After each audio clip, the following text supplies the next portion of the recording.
For me, I think the biggest thing that football taught me was how to overcome adversity. At some point in your life, you're going to have some tough times. You have to have that next play mentality.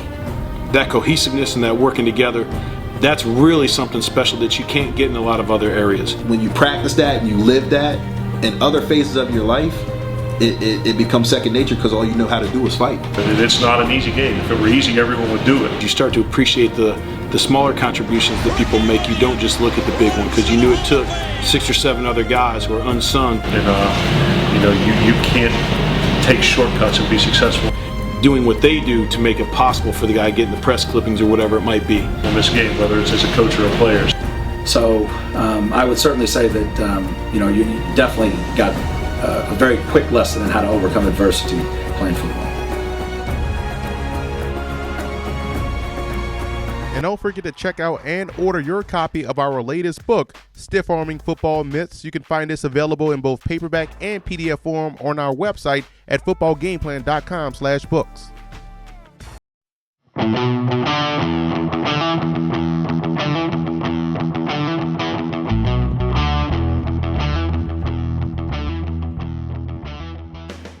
Statistically, Drew Brees had a pretty good 2014. However, if you dig deeper into those 17 interceptions, you'll see a good bit of them came at inopportune times and partly helped lead the Saints to a 7-9 record, or at least help contribute to it.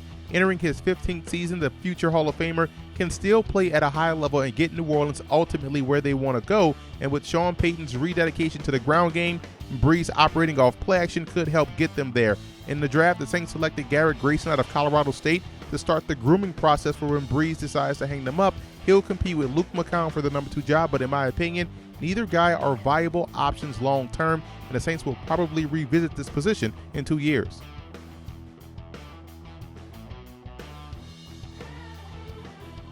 I'm very excited about the Saints backfield this year, partly due to the rededication to the ground game, and the other part is because of the addition of C.J. Spiller. Mark Ingram and C.J. Spiller will make an excellent 1-2 combo. Both backs have the vision and the footwork to pick up yards in chunks. It wouldn't surprise me to see the Saints have, or at least come close to, 2 1,000-yard rushers this season. The reason why I say that is because of the combination of scheme and style. Ingram will get the bulk and is your consistent 4.3 to 4.5 yards a carry guy, and Spiller doesn't need a ton of carries to accomplish the same thing, and also has the ability to go 70 on any given carry. This run game will resemble the Deuce McAllister, Reggie Bush days, which ultimately bodes well for the offense, and there's good depth behind these guys with Kyrie Robinson and Edwin Baker.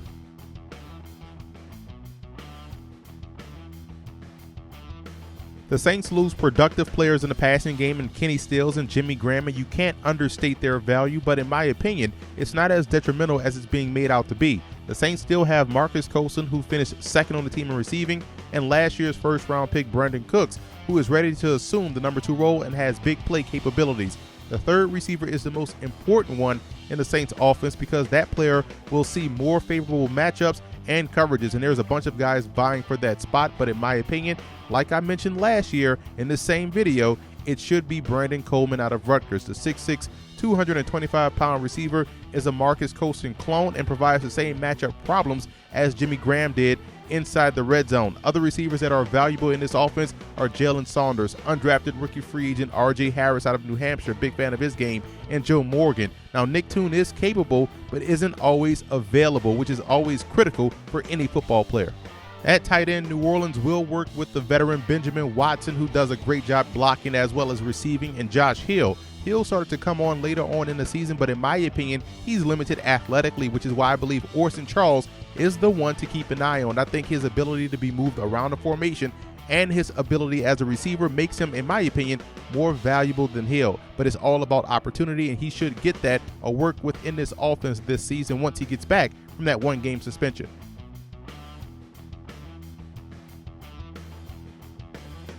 "2014 wasn't a banner year for these guys up front, and New Orleans addressed this in the offseason. The biggest addition came via the Jimmy Graham trade with center Max Unger.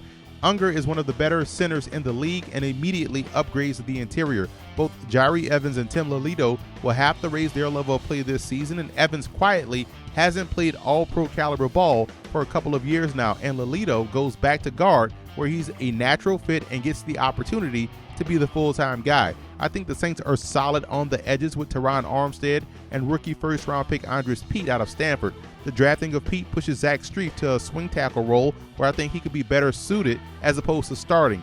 Armstead is continuously making positive strides in his game. There's 2 depth guys you want to keep an eye on: undrafted rookie free agent offensive tackle Sean Hickey out of Syracuse, and free agent signee center Mike Golick Jr. out of the FXFL. I've seen both guys live last year, and for Golick, he was one of the guys, one of the best offensive linemen in the FXFL. And again, I saw him live 3 times with the Brooklyn Bolts, and he stood out each and every game. And guard Senio Calamete also provides quality depth up front. I love football. I cannot get enough of football. I watch it on every level. The emotional release. Whether it's an exciting play that gets you all jacked up and juiced, or whether it's the fact that you're able to pour everything you have. Whatever frustration you had that week, you can put into that first kickoff coverage, that first block that you have, whatever it might be. And I couldn't think of anything better to do to fill that void that you have as a football player than to get into coaching. You get a chance to release a lot of emotion that you otherwise have no place to release. There's nothing else like that. Again, the relationships you build and the people you're around, and watching the guys compete, not just on the football field, but in life after they get done playing.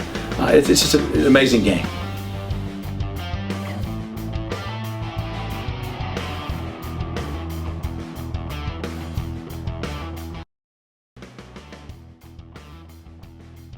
The Saints have 2 really good 5 techniques in Cam Jordan and Akeem Hicks, and they added some depth with the veteran Kevin Williams from the Seattle Seahawks and the drafting of Tyler Davidson from the Fresno State Bulldogs. Both Williams and Davidson will give the Saints a healthy rotation up front. The question lies at the nose tackle spot, where 3rd-year player John Jenkins will enter the season as the full-time starter. Jenkins has to play well in order for the ends and backers to have success, so his role in this defense is vital, especially considering that there's questionable depth behind him.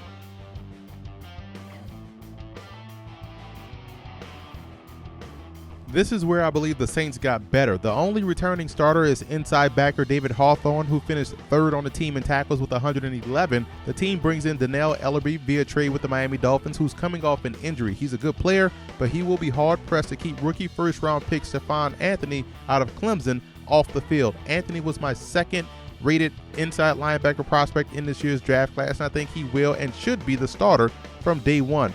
On the outside, the Saints bolstered their talent and the depth with the signing of Anthony Spencer from the Cowboys and the drafting of both Hau'oli Kikaha out of Washington and Davis Toll out of Chattanooga. And with the surprise departure of Junior Gillette, Kikaha will be inserted into the starting lineup. And we look at Paris Harrelson and Ronald Powell. Those 2 guys, I believe, provide quality depth behind the 2 frontline starters. Both Kikaha and Toole are known for their pass rushing ability and ability to get to the quarterback, combining for 31 sacks last season in college. So again, it's a new look 2nd level for New Orleans with a ton of potential.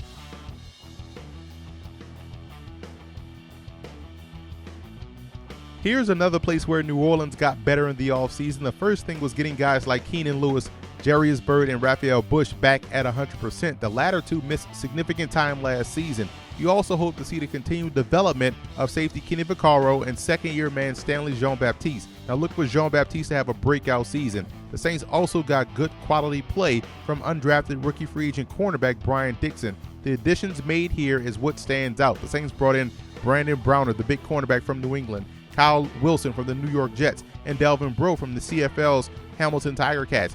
All 3 are expected to either start and or have significant contributions on this defense. Now, Browner and Lewis, I believe, make a very physical duo, while Breaux and Wilson will compete with rookies P.J. Williams out of Florida State and Damian Swan out of Georgia for that nickel job. And I think both Williams and Swan are ready to play now. But regardless of who starts, the talent infusion in the secondary was something that was sorely needed. And both reserve safeties Vinny Sunseri and Jamarcus Sanford provide good depth and solid special teams play.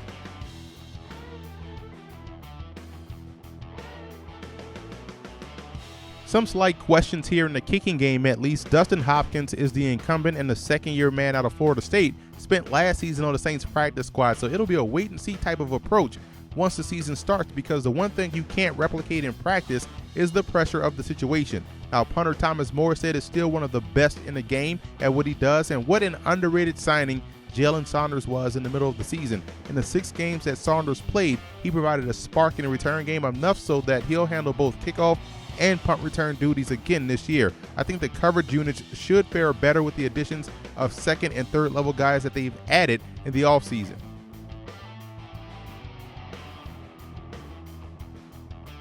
I have the Saints finishing first in the NFC South. Offensively, going back to the running game will make the passing game that much more dangerous. It'll look a lot like 2006 and 2009 offensively. On the defensive side of the football, they've added pass rushers and ball hawks at the second and third levels, and that's never a bad thing. Now, the Saints came into this offseason with a plan. I think they've accomplished that plan, and it'll pay off for them with an NFC South title. And I also want to give a huge shout out to Saint fan forums for always showing football game plan support.